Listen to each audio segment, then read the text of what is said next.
মায়ার নবী রহমাতুল লিল আলামিন মসজিদে নববীর ইমাম, আর আমি বেলাল মসজিদে নববীর মুয়াজ্জিন।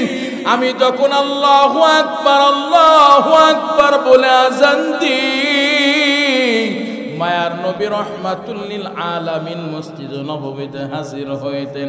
যখন আশহাদু আল্লা ইলাহা ইল্লাল্লাহ বলি, এরপর যখন আশহাদু আন্না মুহাম্মাদার রাসূলুল্লাহ বলে, ডান দিকে তাকায় দেখতাম আমার মায়ার নবী রহমাতুল লিল আলামিন মসজিদে নববীতে হাজির হয়েছেন। আবার দ্বিতীয়বার যখন আশহাদু আন্না মুহাম্মাদার রাসূলুল্লাহ বলতাম, দ্বিতীয়বার যখন বলতাম, তাকায় তাকায় দেখতাম আমার মায়ার নবী আমার দিকে মুস্কি হাসি দেয়। ও আবু বকর, কতদিন হয়ে যায় মায়ার নবীর চেহারার মুস্কি হাসিটা আমি দেখতে পাই না। আমার বুকটা কষ্টে ফেটে যায়। আমি থাকবো না, তাড়াতাড়ি আমাকে বিদায় দিয়ে দাও। এরে নবীর উম্মতের দল। বেলালে কথা বলার পর আবু বকর কয়, বেলাল তুমি তোমার বাড়িতে যেতে পারবা না, তুমি থেকে যাও, তুমি বাড়িতে যেতে পারবা না। এরে নবীর উম্মতের দল। এবার আবু বকর কয়, তুমি কি একাই কি নবীকে ভালোবাসো? আমরা কি আল্লাহর নবীকে মহব্বত করি নাই, ভালোবাসি নাই? বেলাল চোখের পানি ছেড়ে ছেড়ে কয়, ও ভাই আবু বকর, আমি তো কোনো সময় অস্বীকার করি নাই তোমরা আল্লাহ নবীকে মহব্বত করো না, তোমরা আল্লাহ নবীকে ভালোবাসো নাই, এ কথা আমি কখনোই বলি নাই।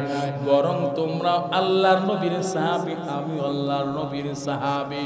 তবে তোমরা আল্লাহর নবী বিদায় গ্রহণ করার পর তোমরা আল্লাহর নবীর রওজা দেখে নিজেকে কন্ট্রোল করতে পারো, আয়ত্তে রাখতে পারো। কিন্তু আমি বেলাল মায়ার নবীর এমন পাগল, মায়ার নবীর রওজার দিকে যখন আমি বেলাল তাকাই, আমি আর নিজেকে কন্ট্রোল করতে পারি না, নিজেকে আর আমি আর আয়ত্তে রাখতে পারি না। রে ভাই আবু বকর, আমি মদিনায় থাকবো না। মায়ার নবীর শোকে কাতরে আমার হৃদয়টা ফেটে যায়।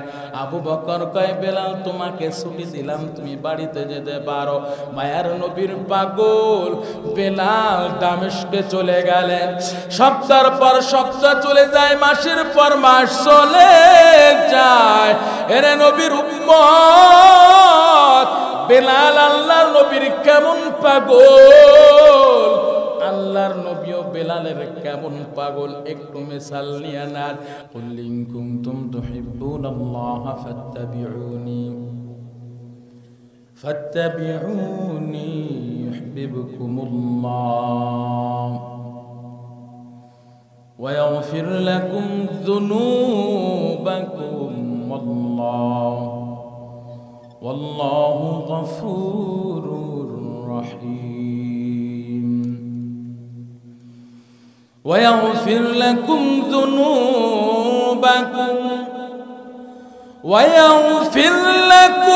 ذنوبكم والله غفور رحيم.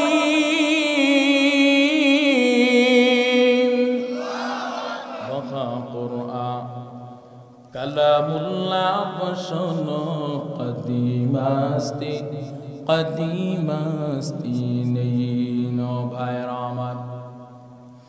আল্লাহ পাক পয়গম্বরকে জানায় দেন, পয়গম্বর আমার বান্দাদের মাঝে আপনি মেসেজ দিয়ে দেন, আমার বান্দাদেরকে জানায় দেন, আমার কোনো বান্দা যদি আমি আল্লাহকে ভালোবাসতে চাই, আমি আল্লাহ তাআলার সাথে সম্পর্ক স্থাপন করতে চাই, আমার কোনো বান্দা যদি আমি আল্লাহকে ভালোবাসতে চাই, জবানটা খুলে বলেন কাকে ভালোবাসবেন? আওয়াজ করে বলেন না। এরে নবীর উম্মতের দল, আল্লাহকে কেন ভালোবাসবেন? আল্লাহ তাআলার সাথে সম্পর্ক স্থাপন করবেন কেন?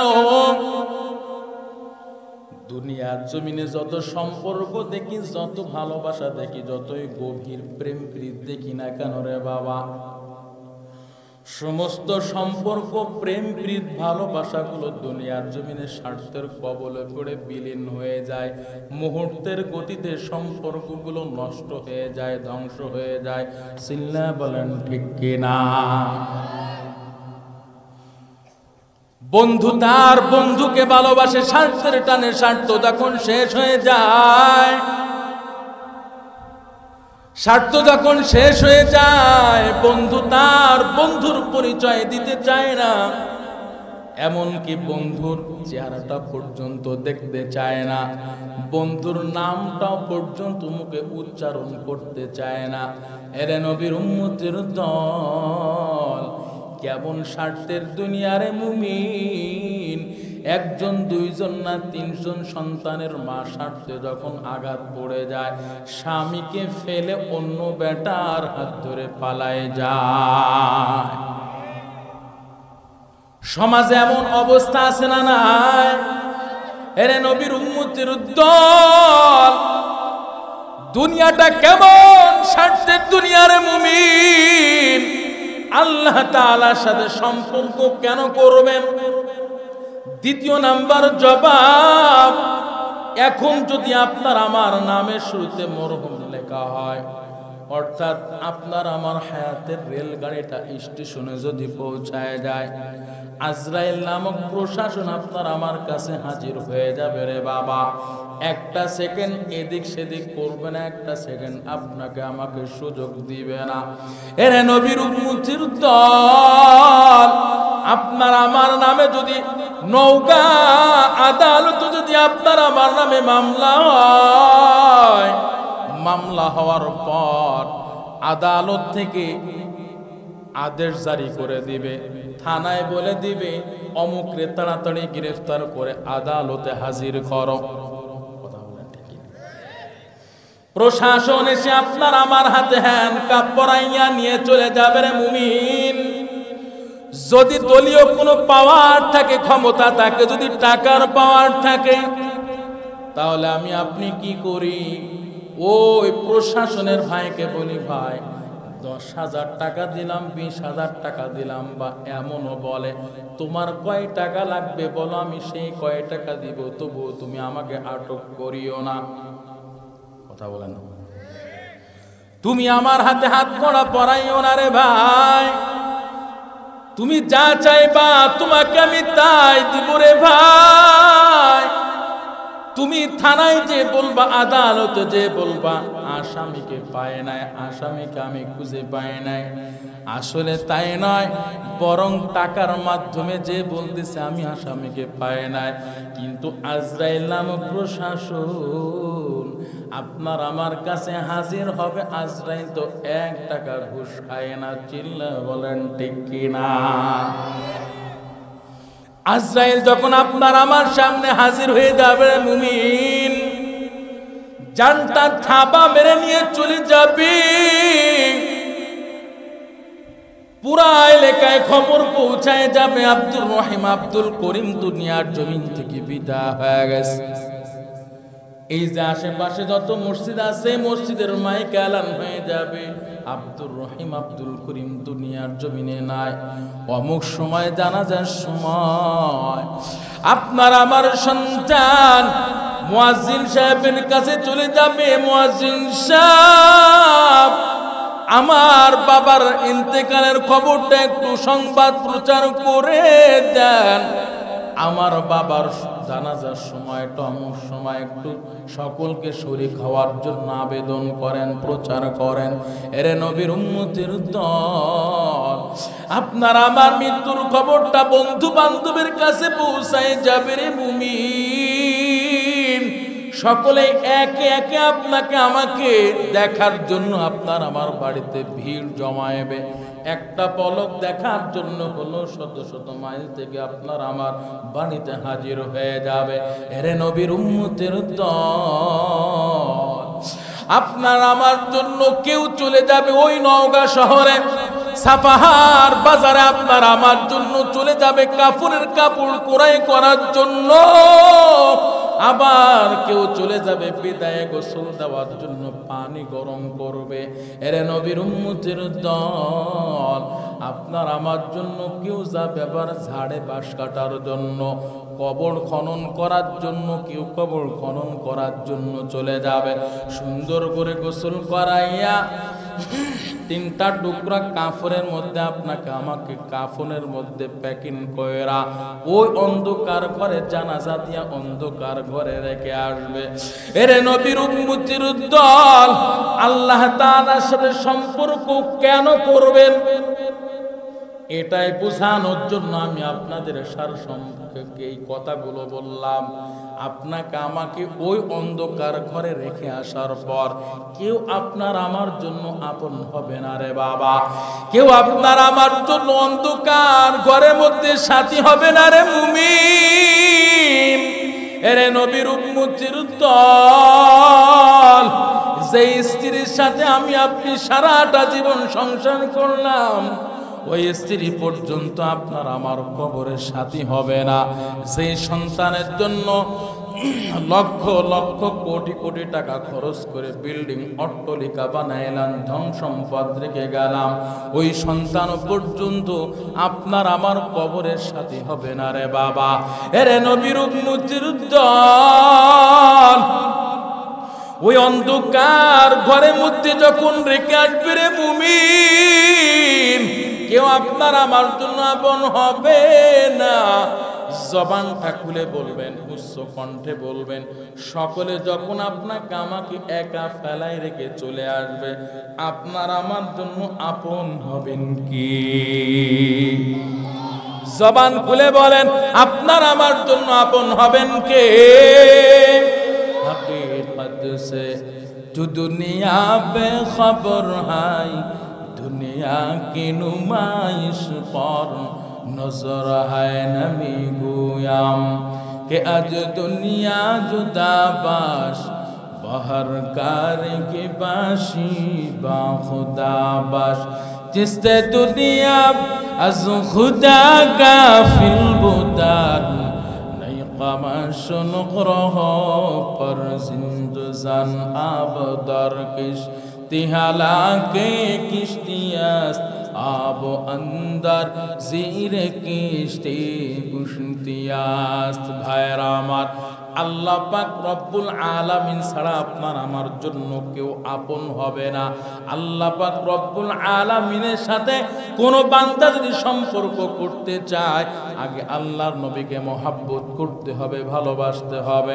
এইবার আসেন, আল্লাহর নবীকে কেন মহব্বত করব, কেন ভালোবাসবো? এই তিনটা জবাবের এক নাম্বার জবাব, আল্লাহর নবীকে কেন মহব্বত করব?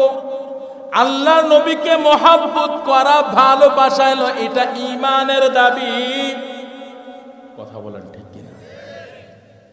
কারণটা কি? আল্লাহর নবীকে মহব্বত করা, ভালোবাসা ঈমানের দাবি। এরে নবীর উম্মতের দল, আল্লাহর নবী কয়, লা ইউমিনু আহাদুকুম হাত্তা আকুনা আহাব্বা ইলাইহি মিন ওয়ালিদিহি ওয়া ওয়ালাদিহি ওয়ান নাসি আজমাইন। মায়ার নবী রাহমাতুল লিল আলামিন গোটা উম্মতদেরকে জানা যান, উম্মতের দল, তোমরা শুনে রাখো, তোমরা জেনে রাখো, তোমাদের মধ্যে কেউ কামেল ইমানদার হতে পারবে না, পূর্ণাঙ্গ ইমানদার হতে পারবে না যতক্ষণ পর্যন্ত সে তার মা বাবা সন্তান সন্ততি চাইতো আমি আল্লাহ নবীকে বেশি ভালোবাসতে না পারবে, ততক্ষণ পর্যন্ত কেউ তোমাদের মধ্যে কামেল ইমানদার হতে পারবে না।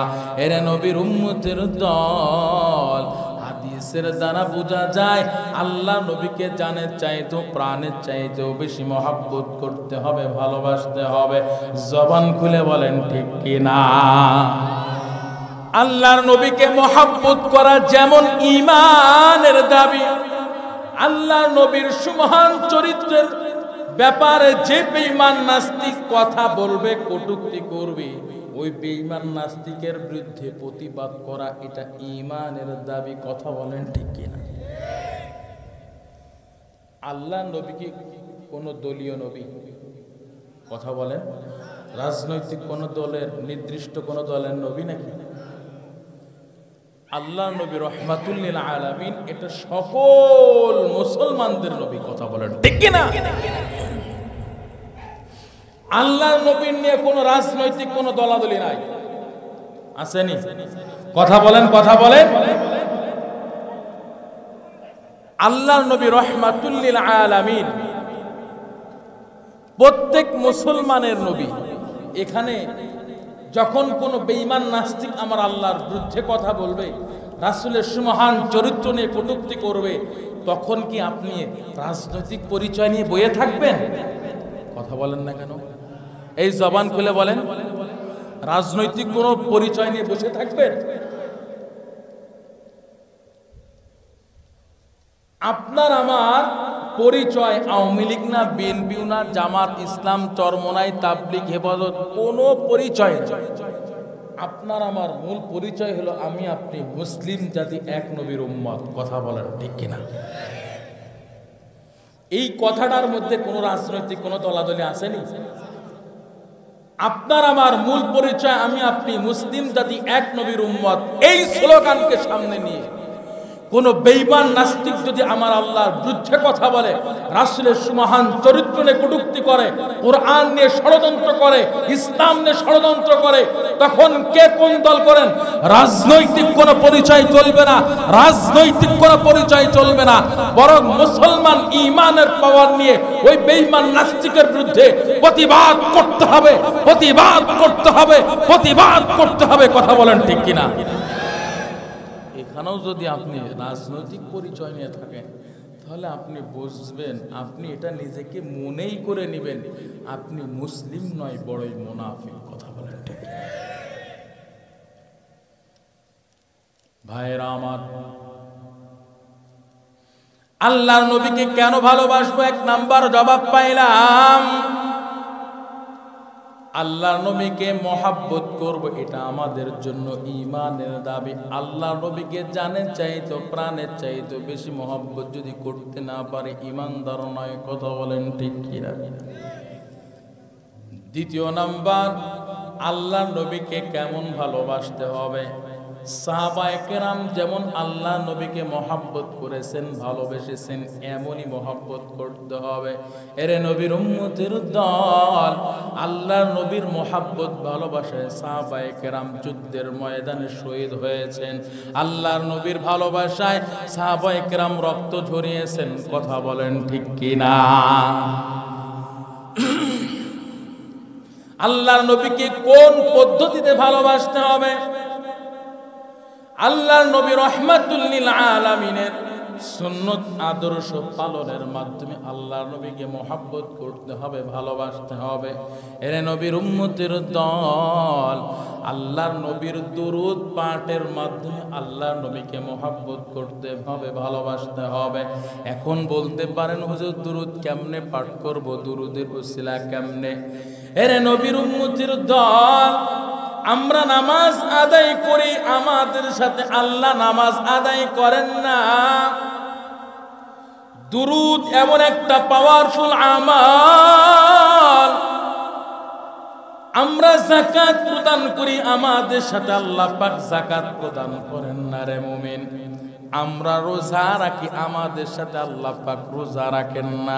আমরা হজ করি, আমাদের সাথে আল্লাহ পাক হজ করেন না। কিন্তু আল্লাহ নবীর উপরে দুরূদ পাঠ করা এমন একটা গ্রহণযোগ্য আমল, আল্লাহ নবীর উপরে দুরূদ পাঠ করা এমন একটা পাওয়ারফুল স্পেশাল আমল, যে আমল আল্লাহ পাক নিজেই মায়ার নবীর উপরে দুরূদ পাঠ করে।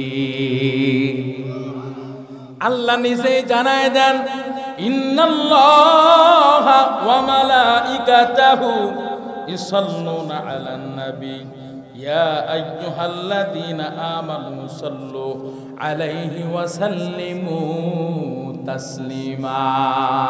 মায়ার নবী রহমাতুল লিল আলামিনের উপরে আল্লাহ পাক এবং আল্লাহর ফেরেশতারাও আল্লাহর নবীর উপরে দরুদ পাঠ করে। এই জন্য আল্লাহ পাক জানায় দেন, ও গোলাম, ইয়া আইয়ুহাল্লাযীনা আমানু সাল্লু আলাইহি ওয়াসাল্লিমু তাসলিমা। ও ঈমানদারের দল, তোমরাও আমার মায়ার নবীর উপরে অধিক পরিমাণ দুরূদ পাঠ করো, সালাম পাঠ করো। এরে নবীর উম্মতের দল, মায়ার নবী রাহমাতুল লিল আলামিনের উপরে যারা দুরূদ পাঠ করে, আল্লাহর নবী কয় যারা আল্লাহ নবীর উপরে দুরূদ পাঠ করে আল্লাহ পাক ওই বান্দাদের উপরে 10টা রহমত নাজিল করেন, 10টা গুনাহ বান্দার আমলনামা থেকে আল্লাহ মোচন করে দেয়।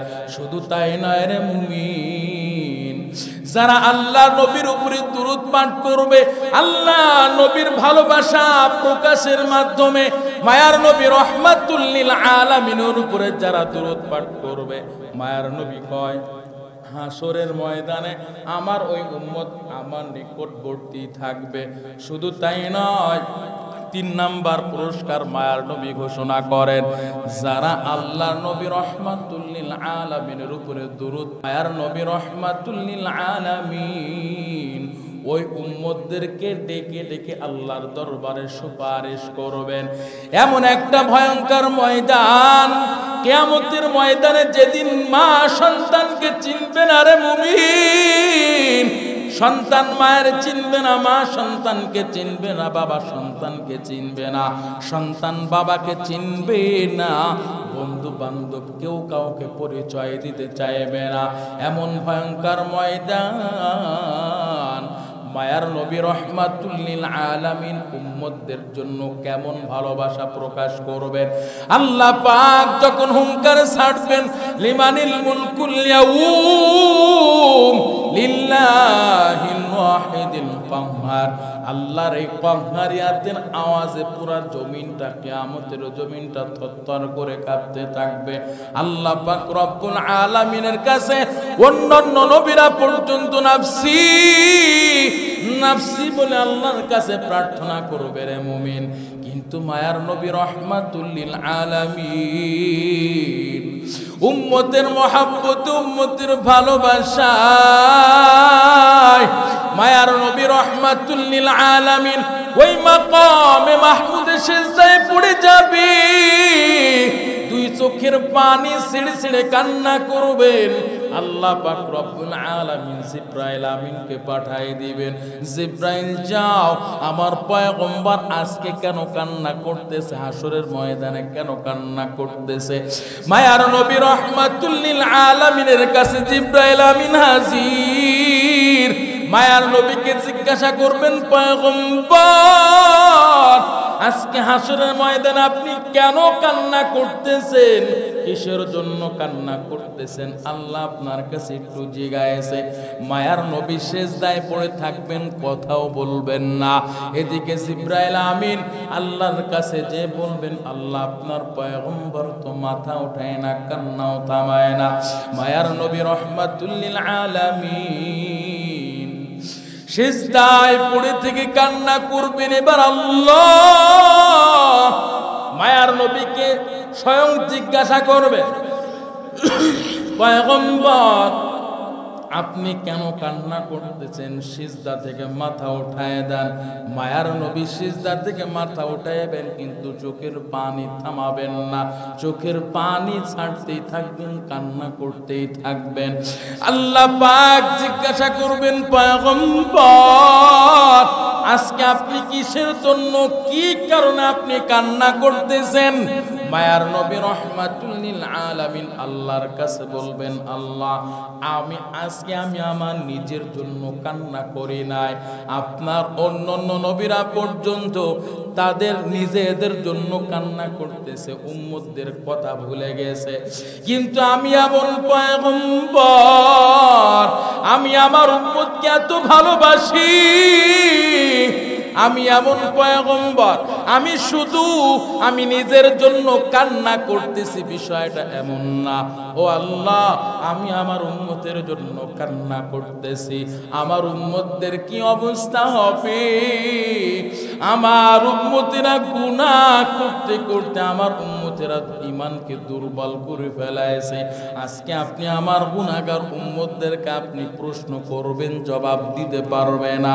ও আল্লাহ, আমি আমার ওই উম্মতদের, আমি আমার উম্মতদের মহব্বত ভালোবাসায় কান্না করতেছি। আল্লাহ পাক বলবেন, পয়গম্বর আপনি কান্না থামান, আপনার কি চাওয়া আপনি আমাকে বলেন। এরে নবীর উম্মতির দল, মায়ার নবী রহমাতুল লিল আলামিন আল্লাহর কাছে ফরিয়াদ করবেন, আল্লাহ আমি চাই আমার সমস্ত উম্মতদেরকে আপনি মাফ করে ক্ষমা করে জান্নাতে দেন। আল্লাহু আকবার।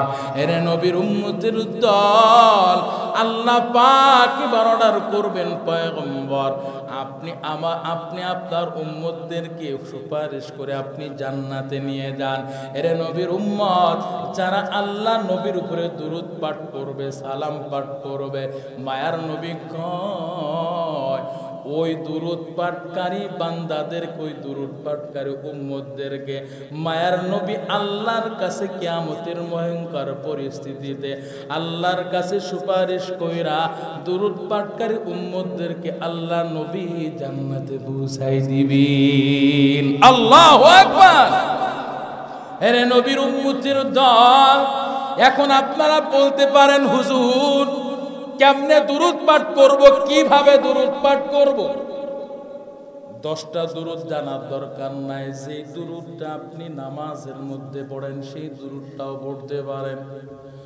যদি এত বড় দুরূদ আপনার পড়তে মনে না চায়, যদি এত সময় না থাকে, আপনি ছোট্ট ছোট্ট দুরূদ পাঠ করেন। ছোট্ট দুরূদ সাল্লাল্লাহু আলাইহি ওয়াসাল্লাম, আমার সাথে বলেন না, সাল্লাল্লাহু আলাইহি ওয়াসাল্লাম, সাল্লাল্লাহু আলাইহি ওয়াসাল্লাম, সাল্লাল্লাহু আলাইহি ওয়াসাল্লাম। যদি এটাও না পারেন, আমলটা করেন সাল্লাল্লাহু আলা মুহাম্মদ, সাল্লাল্লাহু আলা মুহাম্মদ, সাল্লাল্লাহু আলা মুহাম্মদ। এরে নবীর উম্মতির দল, যারা আল্লাহ নবী রহমাতুল লিল আলামিনের উপরে দরুদ পাঠ করবে, তাদের জন্য আল্লাহ নবী 4 নাম্বার পুরস্কার ঘোষণা করেছেন। কি পুরস্কার? মায়ার নবী রহমাতুল লিল আলামিন কত সুন্দর পুরস্কার ঘোষণা করেছেন। এরে নবীর উম্মতের দল, যারা আল্লাহ নবীকে দেখে নাই, আল্লাহ নবীকে না দেখা আল্লাহ নবীর সুন্নত আদর্শ নিজেদের মধ্যে পালন করে, আল্লাহ নবীকে দেখে নাই, আল্লাহ নবীর মহব্বতে মাথায় টুপি দিয়েছে, আল্লাহ নবীর মহব্বতে দাড়ি রাখছে, আল্লাহ নবীর মহব্বতে জুব্বা পিন্দাইছে। এরে নবীর উম্মত, যারা আল্লাহ নবীর উপরে দুরূদ পাঠ করবে, আল্লাহ নবীর রওজা দেখার তৌফিক না জুটলেও, আল্লাহ নবীর রওজা দেখার তৌফিক না জুটলেও, আল্লাহর নবী ওই উম্মতদেরকে দুরূদ পাঠের ওসিলায় উম্মতের সাথে ঘুমের মাধ্যমে দেখা দিবি। ঘুমের মধ্যে মায়ার নবী স্বপ্নের মাধ্যমে দেখা দিবেন। রে মুমিন, আল্লাহ নবীর সাহাবী বেলাল, মায়ার নবী দুনিয়ার জমিন থেকে বিদায় হয়ে গেছেন। এই শোকে এই কাতরে বেলাল আর মদিনায় থাকবে না। মদিনা থেকে বিদায় হয়ে যায়, আবু বকরকে বলে, ভাই আবু বকর, তুমি আমারে তাড়াতাড়ি বিদায় দাও, আমি আর এই মদিনায় থাকবো না, আমি আমার দেশের বাড়িতে চলে যাব। আবু বকর কই, বেলাল তুমি কেন চলে যাইবা? তোমার মতো কত সাহাবী মদিনায় থেকে গেল। তুমি আল্লাহ নবীকে যেই কণ্ঠে আজান শুনাইতা, মৃত্যুর আগ পর্যন্ত তুমি আমাদের ওই কণ্ঠেও আজান শোনাইবা। বেলাল কয়, মায়ার নবী যদি মসজিদে নববীতে হাজির হয়, আমি বেলাল আজান দেওয়ার পর আমার মায়ার নবী যদি মসজিদে নববীতে হাজির হয়, আমি বেলাল আজান দিব, এমনকি আমি সারা জীবনটা মদিনায় কাটিয়ে দিব। আবু বকর কয়, ও বেলাল তুমি কেমন পাগল? মায়ার নবী আমাদের এতিম করে চলে গেছি, মায়ার নবী তো আর আমাদের কাছে ফিরে আসবে না। কেমনে মায়ার নবী মসজিদে নববীতে হাজির হইবেন? বেলাল কয়, যদি আল্লাহর নবী না আসে আমি আর মদিনায় থাকবো না।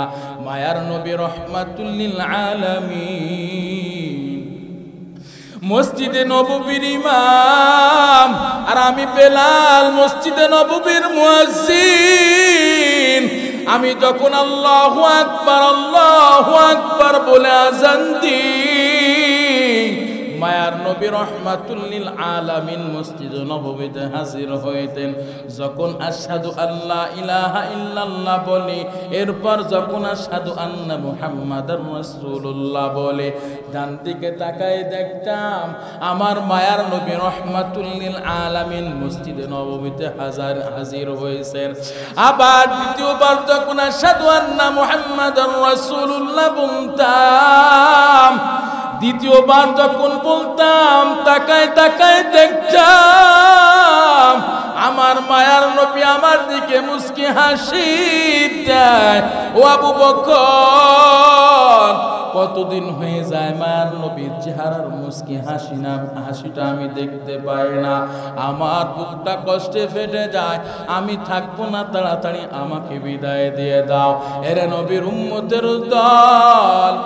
বেলালে কথা বলার পর আবু বকর কয়, বেলাল তুমি তোমার বাড়িতে যেতে পারবা না, তুমি থেকে যাও, তুমি বাড়িতে যেতে পারবা না।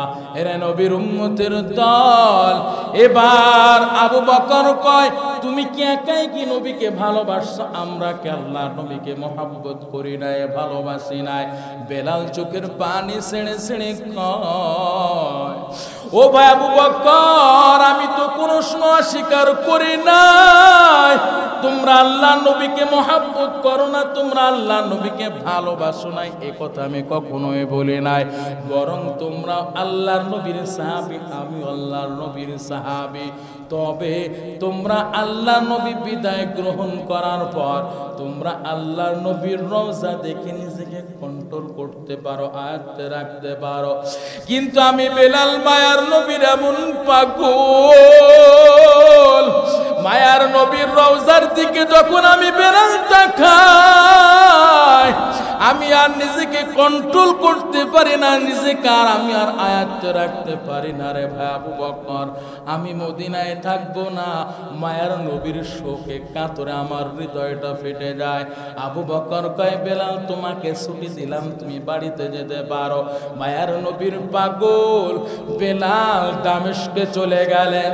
সপ্তাহের পর সপ্তাহ চলে যায়, মাসের পর মাস চলে যায়।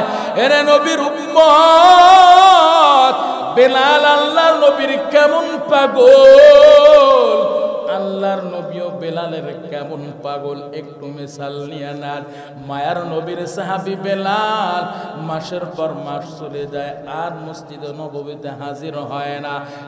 মসজিদে নববীতে আর আজানও দেয় না, মদিনায় আর ফিরে আসে না। একদিন হঠাৎ মায়ার নবী রহমাতুল লিল আলামিন ঘুমের মধ্যে স্বপ্নের মাধ্যমে ডাক দেয়। মায়ার নবী রহমাতুল লিল আলামিন বেলালকে স্বপ্ন দেখাই, বেলাল কেমন নিষ্ঠুর হয়ে গেছে রে বেলাল, আমি নবীর কথা কি তোর একটু স্মরণ হয় না? আমির নবীর কথা কি তোর একটু মনে পড়ে না রে বেলাল? কেমন নিষ্ঠুর হয়ে গেছো, তাড়াতাড়ি চলে আয়, আমি তোর সালামের অপেক্ষায় আছি। বেলালের ঘুম ভেঙে গেছে, বেলালকে আর স্থির কেউ রাখতে পারে না। বেলাল দৌড়াইতে দৌড়াইতে তাড়াতাড়ি করে মায়ার নবী রহমাতুল লিল আলামিনের রওজার কিনারায় হাজির হয়ে গেছে। মায়ার নবীর রওজার কিনারায় আইসা চিৎকার করে কান্না করে আর বলে, পয়গম্বর আপনার পাগল আপনার রওজার কিনারায় হাজির। এরে নবীর উম্মতের দল বেলালের কান্না দেখে অন্যান্য সাহাবীরা পর্যন্ত ছোট্ট ছোট্ট বাচ্চারাও পর্যন্ত কান্না করলো। রে মুমিন, আমি এই ঘটনাটা এই জন্য বললাম, মায়ার নবীর পাগল বেলাল, বেলাল কেমন আল্লাহর নবীকে মহব্বত করেছেন, যার ফলে আল্লাহর নবী স্বপ্নের মাধ্যমে ডাক দিয়েছেন, বেলাল আমি তোর সালামের অপেক্ষায় আছি। আজকে যদি আমি আপনি দুরুদের আমল করতে পারি, দুরুদের আমলের মাধ্যমে আল্লাহ নবীর মহব্বত ভালোবাসা প্রকাশ করতে পারি রে মুমিন, যদিও আমি আপনি দিন আনা দিন খাই, মাত্র 5 থেকে 600 টাকা ইনকাম করি, এর চেয়ে বেশি ইনকাম করতে পারে না। দিন আনা দিন খায়, পরিবার নিয়ে চলতে কষ্ট হয়, কেমনে আল্লাহ নবীর রওজা দেখবো, কেমনে আল্লাহর ঘর বাইতুল্লাহ দেখবো, সম্ভব না। হেরে নবীর উম্মত, আজকে যদি আমি আপনি দুরুদের আমলটা করতে পারি রে বাবা, যদিও যাওয়ার তৌফিক না থাকে, কিন্তু মায়ার নবী রহমাতুল লিল আলামিন দুরুদ পাঠের ওসিলায় আপনাকে আমাকে স্বপ্নের মাধ্যমে দেখা দিবেন। আল্লাহু আকবার। আমি লিখব চিঠি দেব তোমায়, পাখি পৌঁছে দিও রওজায়। আমি লিখব চিঠি দিব তোমায়, পাখি পৌঁছে দিও রওজায়। আমি থাকবো বসে আশায়, চিঠির উত্তর আসবে আমার গায়। আমি থাকবো বসে আশায়, চিঠির উত্তর আসবে আমার গায়। আমি লিখব চিঠি দিব তোমায়, পাখি পৌঁছে দিও রওজায়। আমি লিখব চিঠি দিব তোমায়, পাখি পৌঁছে দিও রওজায়। কবে আসবে মদিনার পাইগাম, গায়ে বাঁধবো হাজিদের হেরাম। কবে আসবে মদিনার পাইগাম, গায়ে বাঁধবো হাজিদের হেরাম। আমি ঘুরবো মদিনার চারিপাশ, দু চোখে দেখবো সবজি গম্বাজ। আমি ঘুরবো মদিনার চারিপাশ, দু চোখে দেখবো সবজি গম্বাজ। আমি লিখবো চিঠি দিব তোমায়, পাখি পৌঁছে দিও রওজায়। লিল্লাহে তাকবীর, নারায়ে তাকবীর। মুফতি শফিক কাসিমি সাহেবের আগমন, শুভেচ্ছার স্বাগতম, প্রধান অতিথির আগমন। নারায়ে তাকবীর। আল্লাহ কবুল করেন, বলেন আমিন। আল্লাহ পাক আল্লাহর নবীর সুন্নত আদর্শ পালন করে, এমনকি আল্লাহর নবীর উপরে দুরূদ পাঠের ওসিলায় আল্লাহ পাক সকলকে আল্লাহর নবীর স্বপ্নের মাধ্যমে আল্লাহর নবীর সুন্দর মুবারকময় চেহারা দেখার, সাক্ষাৎ করার তৌফিক দান করেন, বলেন আমিন।